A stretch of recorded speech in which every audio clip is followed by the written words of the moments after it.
India Pakistan அணிகள் நேருக்கு நேர் மோதுறது அப்படிங்கிறது ரொம்பவே ரேராகி போச்சு. ஐசிசி தொடர்கள், ஆசிய கோப்பை இதில் மட்டும்தான் இந்தியாவும் பாகிஸ்தானும் நேருக்கு நேர் மோதுறாங்க. 17வது ஆசிய கப் தொடரில் இந்தியா பாகிஸ்தான் மோதல போட்டியில் இந்தியா அசால்ட்டாக பாகிஸ்தான் அடிச்சிட்டாங்க. அடுத்ததாக பாகிஸ்தான் உள்ளே போனோம் அப்படின்னா யுஏஇ கூட ஜெயிச்சா மட்டும்தான் உள்ளே போக முடியும் அப்படிங்கிற சுச்சுவேஷன் இருக்கும்போது பாகிஸ்தான் யுஏஇ கூட விளையாடுவாங்களா இல்லையான்னு பரபரப்பாக போயிட்டு இருந்துச்சு. இந்த நிலையில் பாகிஸ்தான் ஒரு வழியாக யுஏஇயை ஜெயிச்சிட்டாங்க. ஏ பிரிவில் இந்தியாவும் பாகிஸ்தானும் சூப்பர் 4க்கு முன்னேறிட்டாங்க. பி பிரிவு எடுத்துக்கிட்டால் ஸ்ரீலங்கா, பங்களாதேஷ், ஆப்கானிஸ்தான் 3 அணியுமே கடுமையான போட்டி போட்டுருக்காங்க.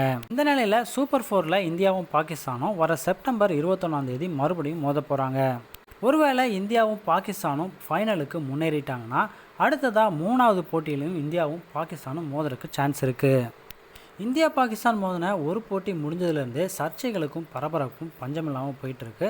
அடுத்ததாக இன்னும் 2 போட்டி இருந்தால் செம பரபரப்பாக போகும். பொறுத்திருந்து பார்க்கலாம் 3வது போட்டியிலையும் இந்தியா பாகிஸ்தான் மோதுவாங்களா அப்படிங்கிறத.